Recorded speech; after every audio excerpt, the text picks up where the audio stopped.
नमस्कार, बहुत स्वागत है आपका स्वदेश न्यूज में। मैं खुशबारी श्रीवास्तव के साथ और आज बात करेंगे हम दिल्ली में पहुंची छत्तीसगढ़ की जंग। जी हां, पंजाब राजस्थान की तरह छत्तीसगढ़ कांग्रेस में भी घमासान जारी है। मुख्यमंत्री भूपेश बघेल और स्वास्थ्य मंत्री टीएस सिंहदेव के बीच 36 के आंकड़े ने कांग्रेस के सियासी समीकरण को उलझा दिया है। छत्तीसगढ़ कांग्रेस में सियासी टकराव के बीच कांग्रेस नेतृत्व से मुलाकात के लिए सभी विधायक दिल्ली पहुंच चुके हैं। मुख्यमंत्री भूपेश बघेल और स्वास्थ्य मंत्री टीएस सिंहदेव भी दिल्ली में हैं। ऐसे में बड़ा सवाल ये है कि छत्तीसगढ़ के इस सियासी खेल में आगे क्या होगा। चर्चा शुरू करें इससे पहले आपको बता दें कि छत्तीसगढ़ के कांग्रेस विधायकों के साथ राज्य के कांग्रेस प्रभारी पीएल पुनिया ने अपने आवास पर एक बैठक की। हालांकि इससे पहले खुद पुनिया ने कहा था कि सिर्फ भूपेश बघेल ही दिल्ली आएंगे और किसी विधायक को नहीं बुलाया गया है। मगर बघेल के समर्थक कहे जाने वाले कई विधायक गुरुवार रात दिल्ली पहुंचे, जिसके बाद पुनिया ने उनके साथ बैठक की। मुख्यमंत्री बघेल और स्वास्थ्य मंत्री टीएस सिंहदेव के बीच चल रहे टकराव की स्थिति को देखते हुए विधायकों का दिल्ली पहुंचने को लेकर यह चर्चा गर्म है कि मुख्यमंत्री का कांग्रेस आलाकमान के समक्ष शक्ति प्रदर्शन करने का ये प्रयास है।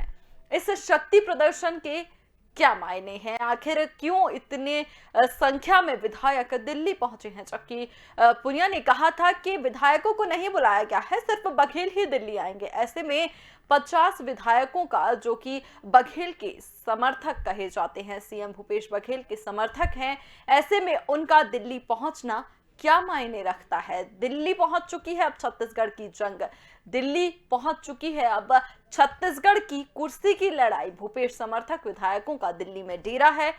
क्या टीएस सिंहदेव की मुट्ठी भी खुल गई है? इस शक्ति प्रदर्शन के क्या मायने, कहां तक बढ़ेगी ये तकरार?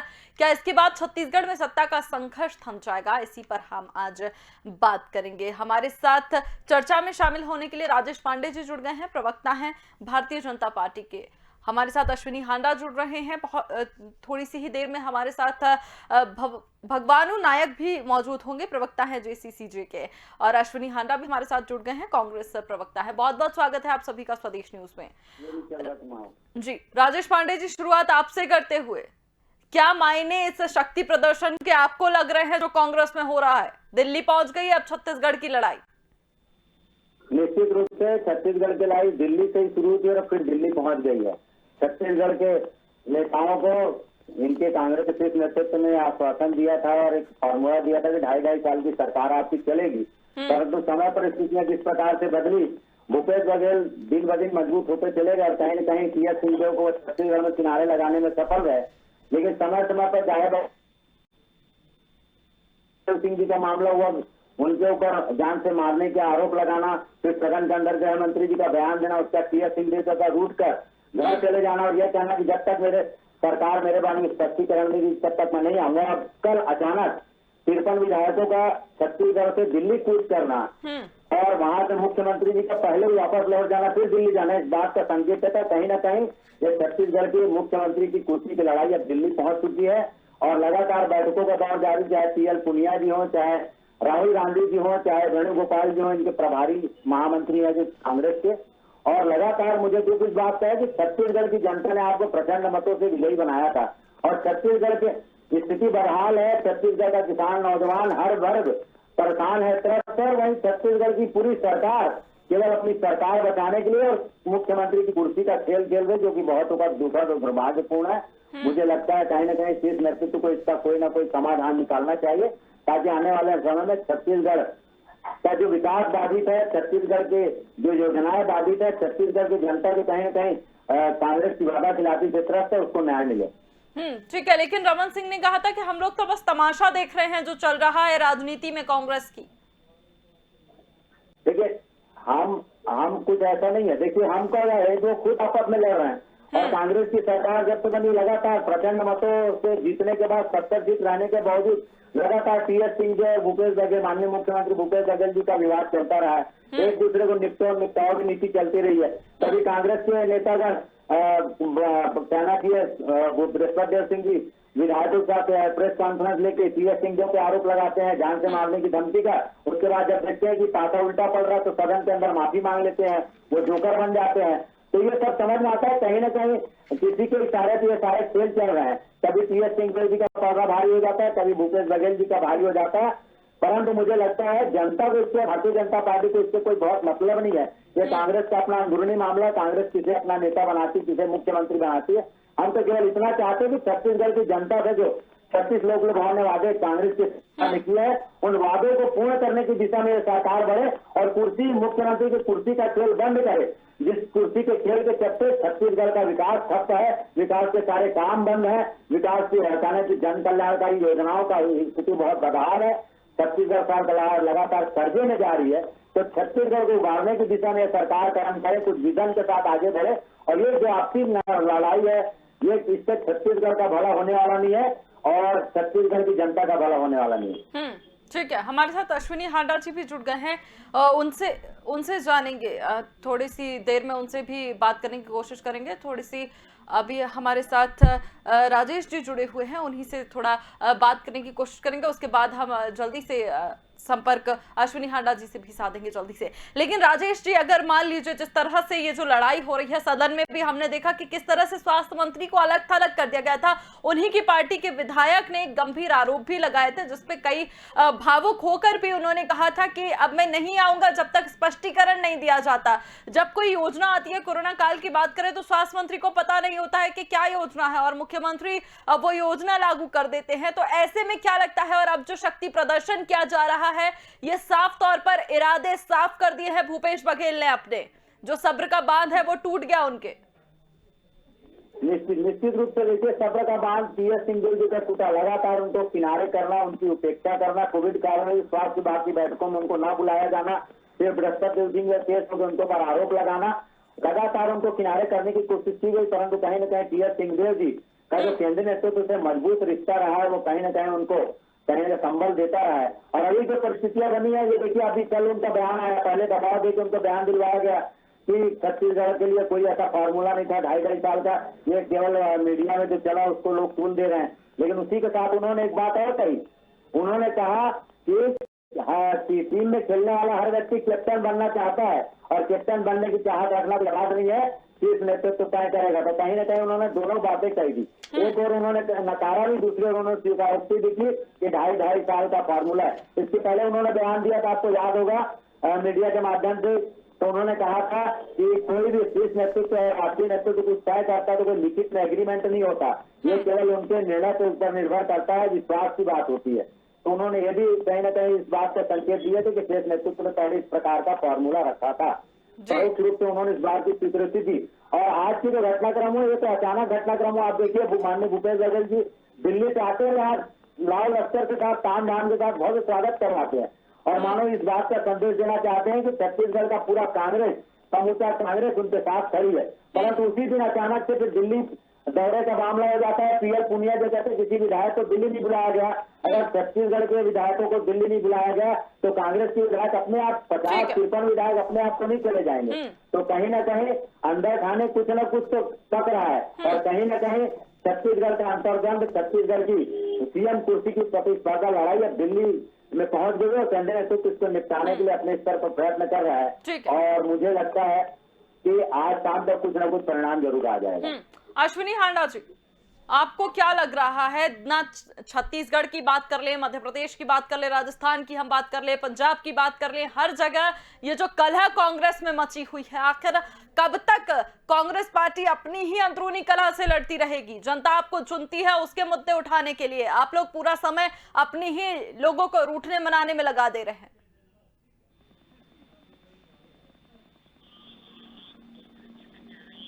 कह रही है कला जो है वो हमारी पार्टी में तो है ही है, विपक्षी बाकी जो सत्ता पक्ष में है उनमें ज्यादा है, लेकिन सत्ता पक्ष का जो ज्यादा इंटरेस्ट है वो विपक्ष की जो है नुक्ताचीनी में निकल जाता है, ना कि वो सरकार के लिए सरकार के तरफ से कोई काम करे, उसका विजन नहीं है। सिर्फ ये है कि विपक्षी दल क्या कर रहे हैं, उनमें क्या चल रहा है, उसके ऊपर क्या ध्यान केंद्रित किया जा रहा है।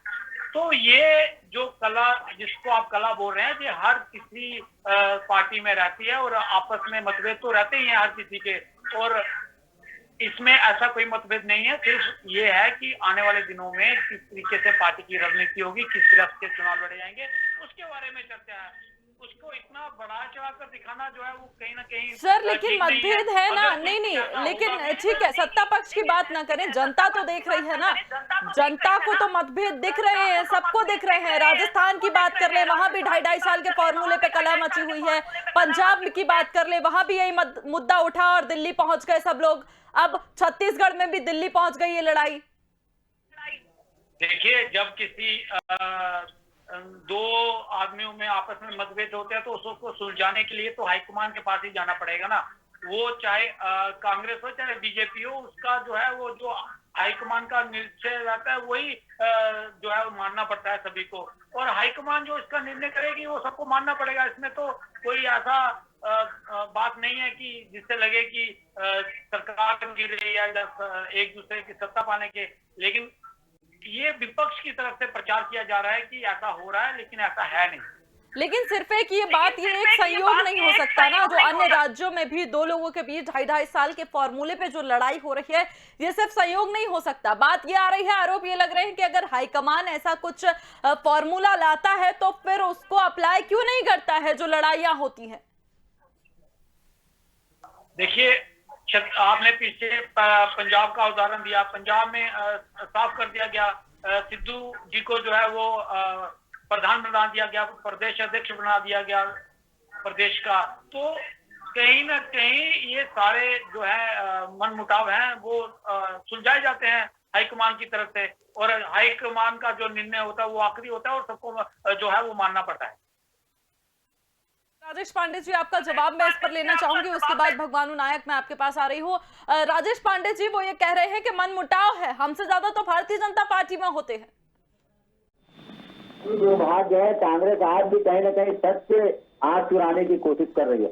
भारतीय जनता पार्टी ने निर्विवाद रूप से माननीय पूर्व मुख्यमंत्री डॉक्टर रमन सिंह के नेतृत्व 15 वर्षों तक छत्तीसगढ़ में काम किया, अभूतपूर्व विकास के काम किया। हार जीत अपनी खिलाफ, लेकिन एक मत से हमारा एक नेता था, 15 वर्षों में कभी कोई वाद विवाद की स्थिति नहीं आई। और छत्तीसगढ़ तो लगातार आप देखिए, आप एनसीपी टूट हुई छत्तीसगढ़ राज्य बनने के बाद, उसका जोगी कांग्रेस से टूट के नई कांग्रेस, जोगी कांग्रेस का गठन होता है, उनके नेता तोड़ के चले जाते हैं, उनके पूर्व मुख्यमंत्री। उसके बाद आपने ही उदाहरण दिया ना महाराष्ट्र, आप देखिए आज कहने के राजस्थान में सचिन पायलट जी को नेतृत्व दिया जाता है, लेकिन जब सरकार बनती है तो गहलोत जी को भेज दिया जाता है। 2.5 साल का फार्मूला वहां भी फेल कर दिया जाता है। वैसे ही मध्य प्रदेश में होता है, ज्योतिरादित्य सिंधिया जी रूठते हैं और बाद में आज भारतीय जनता पार्टी में शामिल हो जाते हैं। और पंजाब की बात करें, पंजाब में तो लगातार विवाद चल रहा है। वो प्रदेश अध्यक्ष बनने के बाद भी सिद्धू जी और अमरिंदर सिंह जी का खुलेआम विवाद चल रहा है, लगातार रोज वहां कुछ ना कुछ मामले हो रहे हैं। तो छत्तीसगढ़, एक तो कांग्रेस दिन ब दिन पूरे देश में सिमटती चली जा रही है, उसका जनाधार खोटा चला जा रहा है। और जहाँ गाहे बगाए एक दो राज्यों में उनकी सरकार बची है, उन सरकारों को भी बचाने में सरकार और इनका शीर्ष नेतृत्व पूरी तरह से विफल है, क्योंकि ये सत्ता के बिना रह नहीं सकते। और सत्ता व्यवस्था के चलते, सत्ता में पद प्राप्ति के चलते, या अपनी पार्टी को भी कहीं न कहीं नुकसान पहुंचाने से, पार्टी को भी हानि पहुंचाने से एक दूसरे को नुकसाने की राजनीति का काम करते हैं। शिवानी जी, ये मेरा प्रश्न है और आप भारतीय प्रवक्ता से ये पूछिए, भारतीय जनता पार्टी के प्रवक्ता से। बोलिए जी, क्या पूछ रहे? मेरा ये प्रश्न है कि अगर गडकरी जी ने जिस प्रकार का बयान दिया है प्रधानमंत्री के बारे में, तो उसके बारे में आपका क्या विचार है? क्या बयान दिया बताइए ना। जो भी बयान दिया। अरे आपको बयान ही नहीं मालूम? अरे माननीय नरेंद्र मोदी जी हमारे देश के सर्वोच्च नेता और भारतीय जनता पार्टी के सर्वोच्च नेता है, देश के प्रधानमंत्री है, 15 वर्षों तक मुख्यमंत्री है गुजरात के। उन्होंने विकास का मॉडल जो देश में प्रस्तुत किया, उसके आधार पर आज देश ने उनको अपना प्रधान चुना है और 2 बार की लगातार पूर्ण बहुमत। ठीक है, लेकिन ये डिबेट सर प्रधानमंत्री नरेंद्र मोदी के टॉपिक पर नहीं है। हम छत्तीसगढ़ पर ही रहें, दिल्ली पर ही रहें, वो ज्यादा बेहतर है। हमारे साथ भगवानू नायक भी जुड़े हुए हैं। भगवानू, आप किस तरह से देख रहे हैं कांग्रेस की सबसे पहले ये लड़ाई जो छत्तीसगढ़ में है, जो दिल्ली पहुंच रही है अब, और आप उस पर क्या कहेंगे, क्योंकि आज रेणु जोगी भी मिलने वाली है सोनिया गांधी से? निश्चित रूप से कहीं ना कहीं कांग्रेस पार्टी के अंदर जो अंतर्कलह है वो एक सामने खुल करके आया है। और इतनी बड़ी मैंडेट छत्तीसगढ़ की जनता ने कांग्रेस को दिया, बावजूद इसके जो 2.5 साल का जो फार्मूला आया है सामने, कहीं ना कहीं मुख्यमंत्री की कुर्सी के लिए ही ये सब चल रहा है। और हालांकि ये तो मामला किसी भी पार्टी के जो हाईकमान है वो तय करता है किसको किस पद में रहना है, नेतृत्व परिवर्तन। तो इसके लिए भारतीय जनता पार्टी भी अछूता नहीं, उत्तराखंड आप देख सकते हैं एक बड़ा उदाहरण है। लेकिन कहीं ना कहीं जो जनता होती है, जो जनता चुन करके भेजती है, इतना बड़ा मैंडेट देती है, वो उन मूलभूत जो उनकी जो समस्याएं हैं, उनके जो अधिकार हैं, जो वादे हैं, जो घोषणाएं जो राजनीतिक दल करती है, उनको पहले प्राथमिकताएं देनी चाहिए। लेकिन अभी कुछ समय से आप देखेंगे जैसे 2.5 साल बीता है, तब से जो सरकार थोड़ी सी अस्थिर हो गई है यहाँ पर, और कहीं ना कहीं जो मूल मुद्दे हैं, जो आम जनता से जुड़ी हुई जो चीजें हैं, उस पर ध्यान न जा करके आज कुर्सी की जो लड़ाई चल रहा है, ये कहीं ना कहीं दुखद है। और निश्चित रूप से हमारी नेता भी दिल्ली गई है, रेणु जोगी जी। और देखिए, गांधी परिवार से माननीय अजीत जोगी जी का, जोगी परिवार का बहुत पुराना संबंध रहा है, पारिवारिक सदस्य के रूप में रहा है। हम लोगों का दल का रिश्ता हो ना हो, दिल का रिश्ता है, और उसी की तरह तहत जो है माननीय रेणु जोगी जी दिल्ली गई हुई है। बिल्कुल, लेकिन आपने भी कहा, हमने भी देखा था कि पूर्ण बहुमत के साथ जो है पूर्ण बहुमत दिया गया था कांग्रेस पार्टी को छत्तीसगढ़ में। लेकिन ये जो कुर्सी को लेकर जो छीछा लेदर है, वो कितना नुकसान पार्टी को पहुंचा सकती है? देखिए, निश्चित रूप से कहीं ना कहीं एक जो गुटबाजी जो कहती है, यह प्रतिस्पर्धा आने के कारण इसका जो ओवरऑल पार्टी को तो नुकसान नहीं है, जनता के भी अधिकारों का हनन होता है। क्योंकि जनता ये रात तक ताक रही है छत्तीसगढ़ में शराबबंदी कब होगी, बेरोजगारों को भत्ता कब मिलेगा, उनको नौकरी कब मिलेगा। जो इन्होंने जो संविदा जो साथी हमारे हजारों की संख्या में उनके नियमितीकरण की बात की गई थी, वो अभी तक हुआ नहीं। तमाम ऐसे बड़े मुद्दे हैं। महिला अपराध पर रोक, रायपुर की बात में करूं तो लगातार देखिएगा अपराध इतना बढ़ गया है, चाकूबाजी इतनी हो रही है, कितने लोगों की हत्याएं हो रही है। तो ये बहुत दुखद है। इससे जो है जो मेन जो मुद्दा होता है राजनीति का, जिस पर जनप्रतिनिधियों को करना चाहिए, किसी चुनी हुई सरकार को करना चाहिए, वो कहीं ना कहीं जो है उन अधिकारियों को आनंद होता है, वो नुकसानदायक होता है। तो निश्चित रूप से कहीं ना कहीं पार्टी की भी इसमें नुकसान तो है ही है, जनता का भी इसमें नुकसान हो रहा है। बिल्कुल, क्योंकि जनता जो है वो अपने मुद्दों के लिए आपको चुनकर भेजती है। अश्विनी हांडा जी, इसका जवाब आप दीजिए। जनता के अधिकारों का भी तो हनन हो रहा है आपके यहाँ हर जगह पर। कुर्सी की लड़ाई आपस में जो मची हुई है, इसमें किस तरह से आप पूरे करेंगे जो आपने अपनी घोषणा पत्र में वादे किए थे? किस तरह से जनता को बताएंगे? चुनाव आने वाले हैं, आप किस मुंह से जनता के पास जाएंगे कि हम पूरे वक्त बस कुर्सी के लिए लड़ते रहे? देखिए, भारतीय जनता पार्टी का कोई इस तरह का बयान देना और हम कांग्रेस पे इस तरह के राज चलाना, भारतीय जनता पार्टी तो हर 6 महीने अपना चीफ मिनिस्टर चेंज कर रही है हर राज्य के अंदर।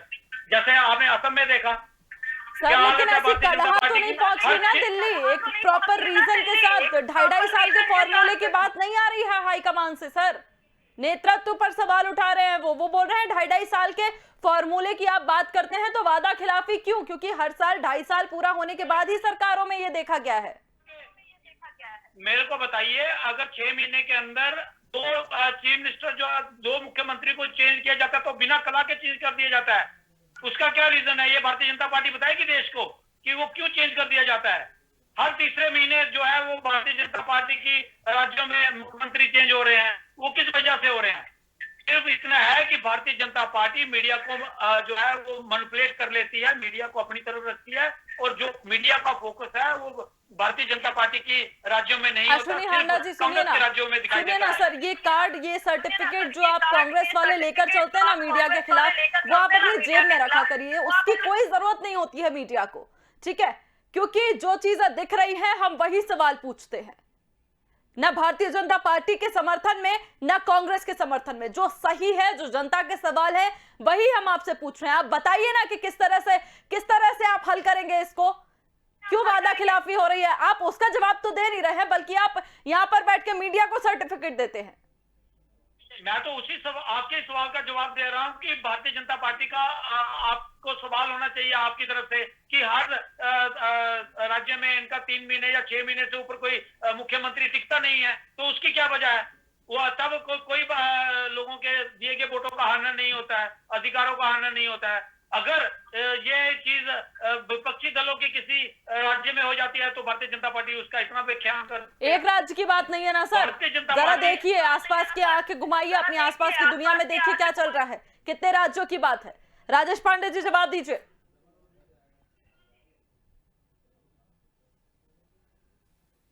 राजेश पांडे जी, आप तक मेरी आवाज पहुंच रही है? अभी पहुंच रहा, आवाज आ रही है? हेलो, हाँ जी, जवाब हेलो। दीजिए सर। हाँ, वही बोल रहा हूँ कि कांग्रेस आज भी कहीं ना कहीं सच से अपनी आंख चुराने की कोशिश करी और सच्चाई से मुंह फेरने का प्रयास करी। भारतीय जनता पार्टी ने कहीं मुख्यमंत्री बदला है तो पार्टी के सभी नेताओं के समर्थन से, सहयोग से बदला है, कहीं ये 2.5 का फॉर्मूला नहीं है। रहा और छत्तीसगढ़ का, आपने भी बताया कि चाहे छत्तीसगढ़ हो, चाहे महाराष्ट्र, चाहे राजस्थान हो, चाहे मध्य प्रदेश हो, इनका हक भी है, उनके नेता छोड़ छोड़ के पार्टी जा रहे हैं और ये कहीं ना कहीं अपनी पार्टी को एकजुट रखने में असफल है। ये आपका चाहे प्रदेश नेतृत्व चाहे केंद्र नेतृत्व, इनकी जिम्मेदारी थी। आज अगर माधव ज्योतिरादित्य सिंधिया जो कांग्रेस का परिवार को छोड़ के अगर भारतीय जनता पार्टी में आते तो इसमें दोष क्या भाजपा का है? अगर आपके सचिन पायलट जी लगातार हताश और निराश है, वो दल बदल करते हैं, सरकार गिरा देते हैं, तो इसमें क्या दोष दूसरे दल का होगा? टीएस सिंहदेव आएंगे तो रखेंगे, संभाल नहीं पाए। टीएस सिंहदेव आएंगे तो अपना लेंगे। कोई मतलब नहीं, ये भारतीय जनता पार्टी अपना अंदरूनी मामला, आप अपने अंदरूनी मामलों को ठीक करें। आप कभी मीडिया का आरोप लगाते हैं, कभी आप बीजेपी का आरोप लगाते हैं, कभी आप बोलते हैं कि लोग देख रहे हैं। हम नहीं देख रहे हैं, जनता ने तो आपको देखा और जनता ने तो छत्तीसगढ़ की जनता ने नकार दिया पूरी तरह कांग्रेस को। एक भी वादा आपने पूरा नहीं किया, जैसा कि बलवान ने आज मुझे बताया, चाहे किसान हो, नौजवान हो, माताएं हो, बहनें हो, 36 में एक भी वादा आपने पूरा नहीं किया। वादा खिलाफी करने का काम किया, हजारों करोड़, 60,000 करोड़ का कर्जा लेने का काम किया, विकास के सारे काम बंद है। यहाँ तक कि पार्षदों को लाख 2 लाख के काम के लिए भी स्वीकृति नहीं मिल रही है। ऐसी स्थिति आज तक मैंने छत्तीसगढ़ राज्य के गठन के बाद कभी नहीं देखी थी। ऐसी बदहाल स्थिति है। वहीं जहाँ व्यवस्था सुधारना चाहिए, शासन प्रशासन को मजबूती से जनता के हित में काम करना चाहिए, मुख्यमंत्री की कुर्सी पे वादा किया था, कहाँ है वो सब वादे? कौन सा वादे ना आपके बिना?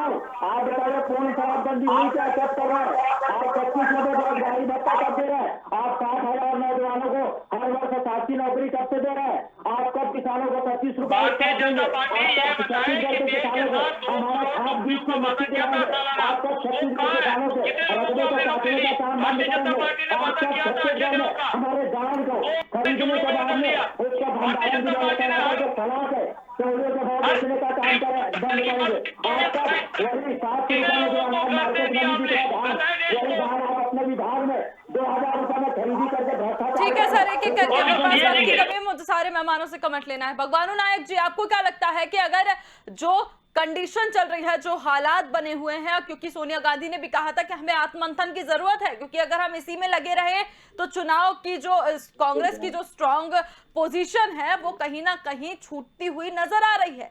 अब ऐसे में अपने आप को झांकने के, अपने अंदर झांकने के अलावा जो विपक्ष पर आरोप, जो मीडिया पर आरोप, जो आरोप लगते आ रहे हैं, वो कितने सही? सरकार में जो बैठे हुए जो लोग हैं, जिसकी सरकार है, चाहे वो कांग्रेस पार्टी हो, भारतीय जनता पार्टी हो, उनकी नैतिक जिम्मेदारी बनती है कि जिस उम्मीदों के साथ, जिन घोषणा पत्रों के साथ आपको जनता चुन करके भेजती है, पहली प्राथमिकता आपकी वो होनी चाहिए, ना कि कुर्सी। देखिए, ठीक है, एक नेतृत्व परिवर्तन होता है, लेकिन उससे भी हट करके जनता की जो हितों की जो रक्षा करना, जो बिजली की बात हो, पानी की बात हो, सड़क की बात हो, जो संवैधानिक जो अधिकार है, उस पर फोकस करने की जो जिम्मेदारी वो सरकार की होती है। लेकिन छत्तीसगढ़ की मैं अगर बात करूं, मौजूदा जो हालत है, क्योंकि आज हम छत्तीसगढ़ की बात कर रहे हैं, इसलिए मैं इस पर फोकस करना चाहूंगा। अभी कुछ दिनों से जो एक राजनीतिक परिदृश्य यहाँ पर जो चल रहा है, कहीं ना कहीं आरोप प्रत्यारोप की राजनीति चल रही है। एक विधायक के द्वारा एक बड़े मंत्री के ऊपर में आरोप लगा दिया जाता है। फिर आज दिल्ली में इतने सारे विधायक जाकर के डेरा डाल रहे हैं। कहीं ना कहीं कुछ दिनों से जो चल रहा है, जो 2.5 साल का जो फार्मूला है, इस पर जो है कहीं ना कहीं एक तुरंत निर्णय लेने की जरूरत है। छत्तीसगढ़ की जनता भी बाट जो रही है कि आखिर इसमें क्या फैसला होने वाला है, और जल्दी इस पर निराकरण करके जनता के हितों की पर जो है ना काम करने की जरूरत है। अश्विनी जी, सुना आपने, जनता के हितों पर काम कीजिए, मीडिया को सर्टिफिकेट दिखाना बंद कीजिए। और देखिए, आप इसको व्यक्तिगत ले गई हैं। व्यक्तिगत नहीं सर, आप एक चैनल पर बैठे हुए हैं, आपको पता होना चाहिए, आप मीडिया से ही मुखातिब हो रहे हैं। मैं भी उसी इंडस्ट्री से हूँ। एक आया कि मीडिया को टीआरपी के लिए, अरे सर, टीआरपी के लिए क्या? आप ऐसी हरकतें मत कीजिए ना, मत झगड़िए इतना जो हमें टीआरपी मिले, और आपकी टीआरपी की जरूरत नहीं है हमें।